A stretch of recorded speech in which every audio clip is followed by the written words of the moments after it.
at City Hall. It will be recorded and broadcast several times on the city cable TV channel 11 before the November 6th election.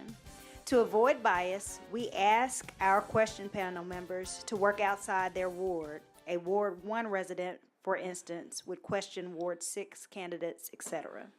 Candidates will be seated in directors' chairs in ballot order. The question panel will also be seated there, made up of members of the coalition as well as volunteers from the Clinton School of Public Service. Each candidate will have 1 minute to open, 1 minute to close, and 1 minute each to reply to our 4 questions.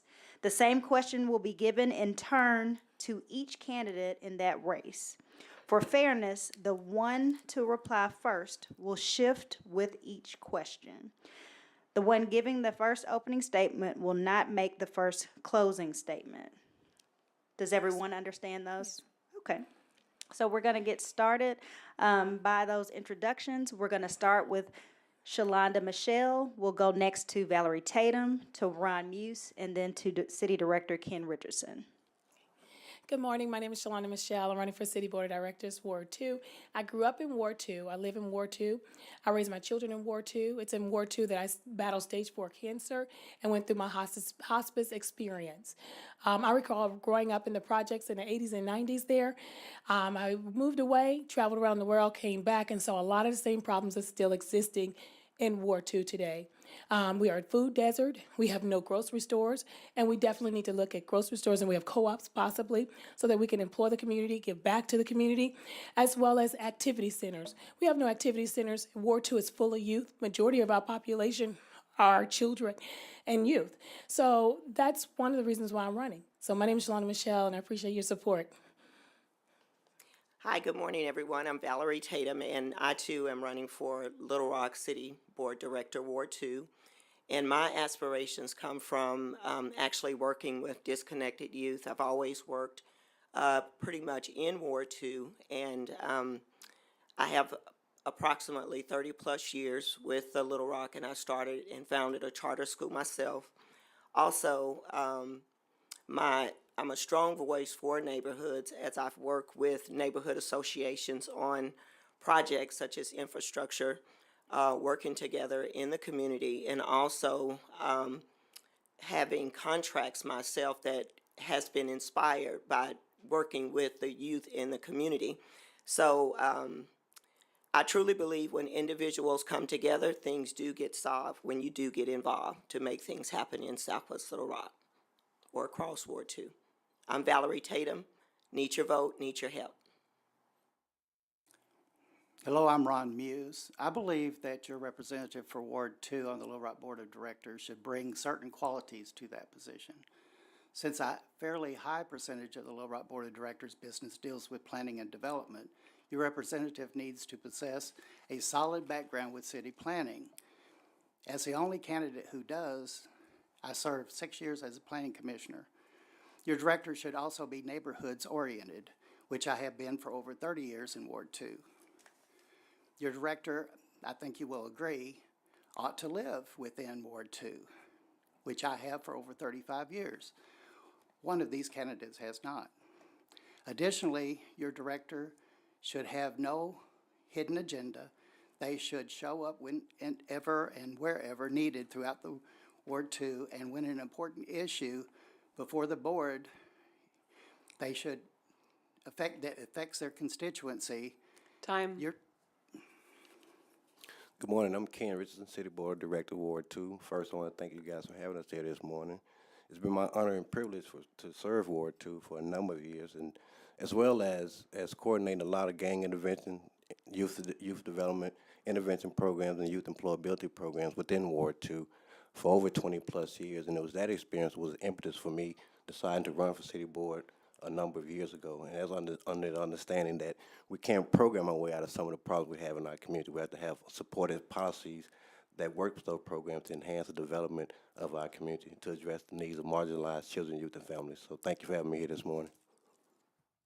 Thank you, everybody. We're going to move into our first question, and to start us off, we're going to ask Valerie Tatum to start answering the question. We'll go to your left and then come back around for Shalonda to be the final one to answer question 1. Hello, my name is Sheila Miles. I serve as president of the Wright Avenue Neighborhood Association. The first question: sidewalk maintenance by law is the responsibility of the homeowner, yet many areas of our city lack sidewalks for various reasons. Sidewalks are part of the city's transportation network and required in new subdivisions. Would you budget sidewalk maintenance dollars annually to cover the entire city?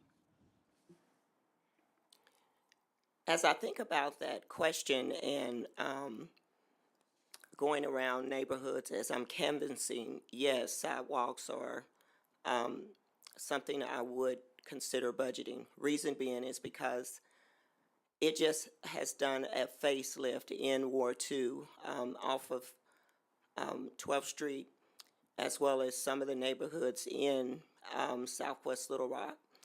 And I do believe that when you begin to look at infrastructure dollars, it should not just be honed in one particular area, but it should be across all particular wards, especially the one I'm running in, to ensure that neighborhoods are revitalized, the presence is there, and I also believe that it helps homeowners really appreciate the property that they have purchased in that particular area. Yes, I believe the money should be set aside for sidewalks throughout the entire city. We call that complete streets, which include drainage, sidewalks, curbs, gutters. I would like to see the sidewalk program also to be expanded, and that's one way of doing that. We do have a program with the city where one can sign up for that in their neighborhood and get on a list, and it may be several years before you get that. But I believe that should be expanded to include all of the streets that are not complete streets in the city. Excellent question, Sheila. Of course, I'm in support of sidewalk programs. As I made reference to earlier, I believe we address public safety through community building, and part of that is utilizing NSP 1 and 2 money to construct new homes and help repair older homes in our community to help redevelop and rebuild our community. And one other thing that we're utilizing right now that I hope to expand on and really been pushing on is we use sidewalk programs for reentry, employment opportunities for ex-felons and those who are coming out of penitentiary who need some form of employment to connect back to the community. So yes, I would be supportive, and I also be supportive of expanding and enhancing our sidewalk reentry program. Okay, so absolutely, I would be in form of expanding the budget for sidewalks. Me and my team walked from the old grocery store on 12th Street to Colonel Glenn grocery store, Kroger's, and that was quite of a big walk, and there were hardly any sidewalks for us to walk on. The ones that were there were all torn and beat up and very dangerous, and many of our Ward 2 residents commute by walking. And also it brings beautification to a neighborhood. As a person who has dealt with a disability, sidewalks are very vital for those who deal with disabilities and are walking to bus stops. So we can't ignore that. Thank you all. We're going to move on now to question 2. We're going to start with Ron Muse, and again, we will go to your left, ending with Valerie Tatum. Ms. Abrams. Okay. I'm Ann Abrams, and I live in Ward 1, past president of the Coalition of Neighborhoods. The Little Rock rental housing is 44% of all units, yet the rental inspection program lags far behind, getting to only 1,500 units a year, when that needs to be 6,000 inspections each year. What would you do to improve this program?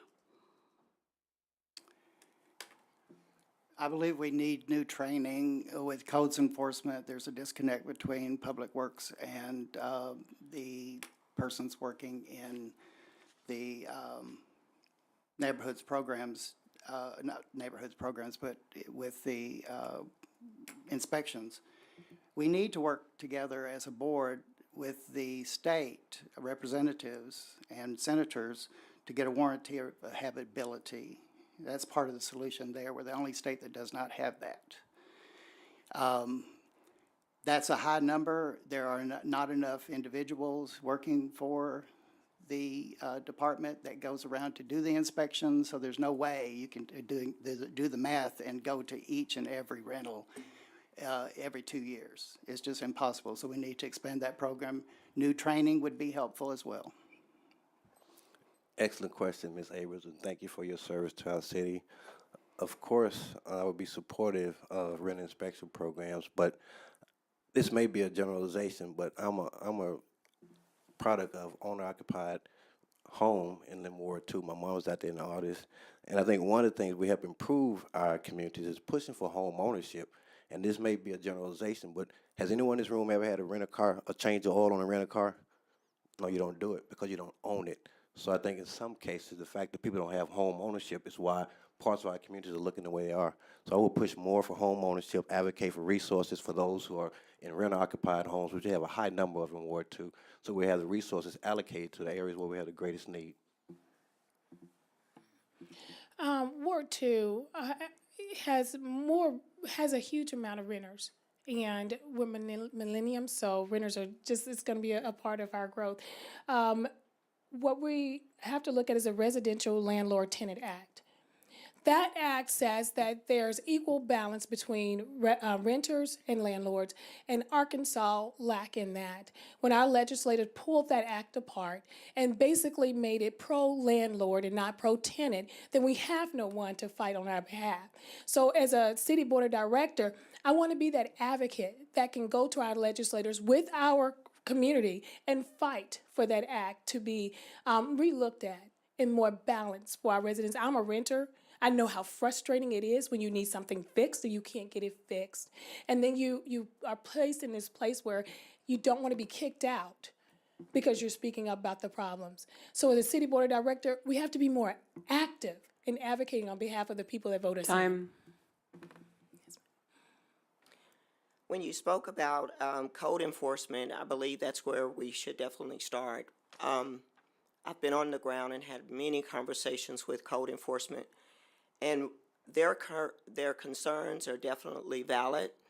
I think we definitely need to look at the budget and the amount of money that code enforcement make, and then the risks that's involved in going to a house. Not really, they wear a badge, they have the uniform, but they definitely don't have the weapon or the weapons to take care of themselves in the event something happens. So, to your point, Ms. Abrams, one thing we have to look at is the money, how much they are making, and then really begin to outline the responsibilities and the duties of the code enforcement to make sure that those things are really followed and the demolitions are happening. Rental codes are being followed, certificates, all of those different things that they have to do. We definitely. Thank you all for successfully answering question 2. We're going to move on to question 3. At this point, we'll ask Director Ken Richardson to start us out, and we'll move from Shalonda back down to Ron. What do you expect to accomplish in 4 years? That's another great question, Sheila. What I'm hopeful for most is expanding on some of the work that I've been doing centered around community building. And that's a heavy focus on infrastructure revitalization, human capital revitalization, and connecting those so that we're employing the disconnected adults and youth who live in these communities we're talking about to help rebuild those communities. So there are a number of efforts where we can utilize urban gardening programs, a couple of we're doing in Ward 2 already. There's plenty of opportunities with the disproportionate number of vacant lots and disproportionate number of disconnected youth in our communities to take those lots, employ those communities, and to address the fact that we have certain food deserts in certain parts of our community with the understanding of what a food desert is. So we make that kind of connection between employing those people to help rebuild their own communities. That addresses some of the public safety issues we're seeing. Because unlike the 90s, we don't have public safety centered around gang names, gang colors, or territories. It's centered around economics, around unemployment and underemployment. So you take those two and you put that together, have a real comprehensive public safety strategy. Shalon. So some of the things I want to accomplish in 4 years would be, of course, beautification, police, community, and engagement. We need more of that, as well as a co-op, so that we can have grocery stores in Ward 2, and the community can own the grocery store. You take care of what you own. And also employ the community, because the members are employed by the co-op, and at the end of the year, you get a dividend. So those are some of the things. Urban gardening, we definitely need to do that. We have plenty of vacant lots that can then supply our co-op. So that only makes sense to me. Another thing would be to create partnerships with our schools. As a city board of director, we need to partnership with our schools and our youth and create the resources needed for our youth throughout the community. Ms. Tatum. Over the next 4 years, I want to work with disconnected youth, providing those wraparound services. I truly feel that children cannot be educated if they don't have the wraparound services. Another thing is looking at rental and housing properties through environmental court. I'm a data's kind of girl, so finally I would like to really get out to see what the citizens, what individuals would like to see happen around infrastructure dollars. So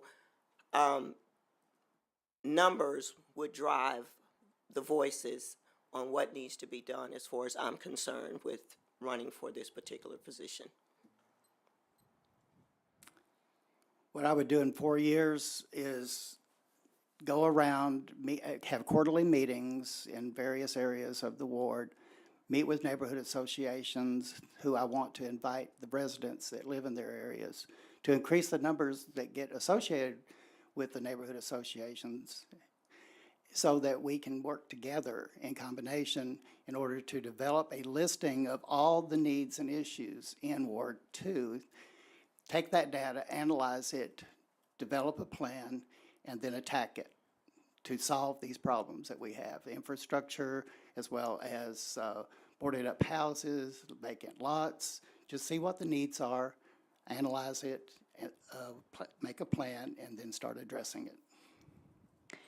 Okay, we're ready for our fourth and final question. We're going to start off with Shalonda, and we'll go to her left, closing with Director Richardson.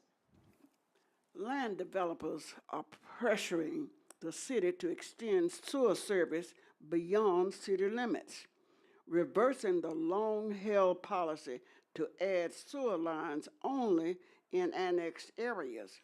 Is this a good idea? How would this change impact our managing city growth? That's me, correct? Yes. Okay, so no, I would not support that. I am a firm believer in taking care of home. Charity starts at home, then it spreads abroad. And if we cannot take care of home and make sure that it is safe and clean here in our city, then going outside of the city, no, sir. No, ma'am. No, ma'am. Ms. Tatum. I think we do have to look at areas where sewer extension may need to happen in particular areas. I too need to have more information about the sewer extension as far as in annex places. So without really having the data and what's before us and the budget, I can't really say whether I would vote for it or not want that. But I'm with Miss Mitchell. Michelle, I'm sorry. We see each other so much. I would really want to look at that to make sure that the money is staying within the house first before spreading it abroad. Ron.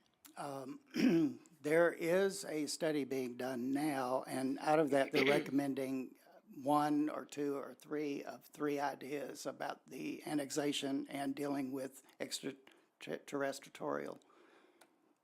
I got that wrong. But those areas, they have not been annexed. Once that data comes back with the recommendations, then we can look at it more seriously and know what direction to take.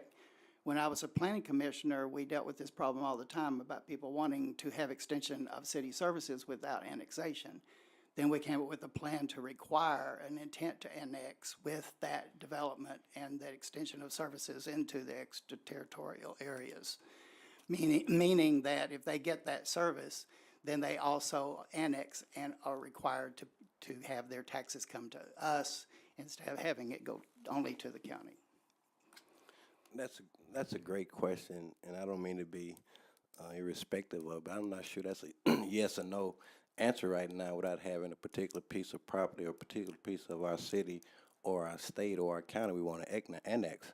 I think that an objective assessment needs to be done and conducted and surveyed. And I think one of the interesting dichotomies we have in our city is we have annexation while looking at the impact it's going to have on city services and the resources going to be required to maintain those additional lands. So I think we need to have a more objective assessment on how we acquire additional property, look at what kind of impact it's going to have on our current resources and budgets allocated to those resources.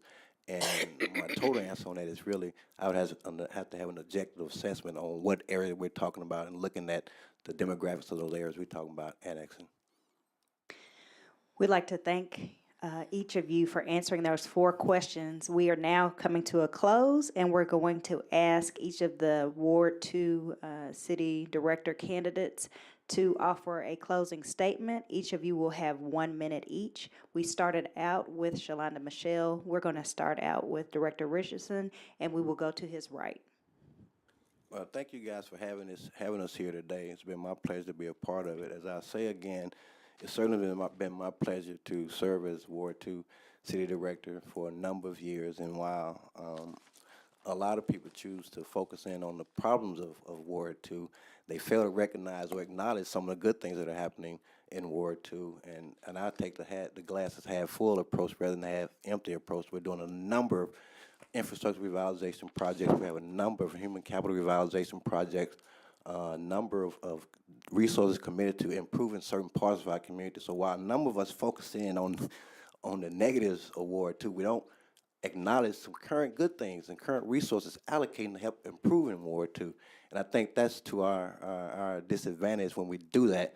And I think sometimes when we couch our community at Ward 2 is in such a negative light, people outside of Ward 2 start looking at Ward 2 with that negative light as well. So we want people to improve and people understand and appreciate what we're doing right now. Ron. I decided to run for this position because I felt I brought to the position experience, knowledge that is needed for the director for this ward. I thought long and hard about it. I had friends that were pressuring me to do this, but I said it's going to be my decision, which it was. With my experience in the city as a planning commissioner, also as a neighborhood president for 14 years in Forest Hills, and also being closely associated with the other parts of the ward as well. I graduated from McClellan High School, for example. I earned my degrees at the university, and I have owned my home for 31 years, which I occupy now. So I'm very much part of Ward 2, more than anyone else here, and I think that has brought to me the understanding of the situation, good and bad, that exists in Ward 2, and I want to do what I can to help. I considered running because I've done an amazing job as an educator. I simply love working with disconnected youth. I truly believe that our city and Ward 2 needs new leadership. It needs a new commitment, new energy with new ideals. And as I said, I've done such a great job in a school, and now I know that I'm going to be or make a greater impact being a Ward 2 director and representing constituents, small businesses, and even children that need our help in Ward 2. And I am of a heart and mindset. Things do get solved when people really get involved. I am Shalonda Michelle, and I'm running for City Board Director Ward 2 because I grew up in Ward 2. I understand Ward 2. And they called me a disconnected youth, and I actually hated that term because I'm just a youth. We're not what do they call us? Underserved. We're not underserved. We're under-resourced. We need resources in Ward 2. Not huge police stations, but activity centers, grocery stores. That's what we need to look at, the focus of what is the need of Ward 2. I love Ward 2. I've traveled all over the world, but I chose to stay in Ward 2 because I believe in Ward 2. I'm raising my family in Ward 2. And so I urge everyone, I believe all of Little Rock need to be beautiful, not just some parts of Ward 2. We need to have balanced resources throughout the city of Little Rock. If my arm is not okay, my body's not okay, then I'm not okay. So all of Little Rock need to be taken into consideration, look at the needs throughout Little Rock, and then let's veer toward getting the resources in Ward 2 that's needed and throughout the city. I'm Shalana Michelle, and thank you so much. Thank you all.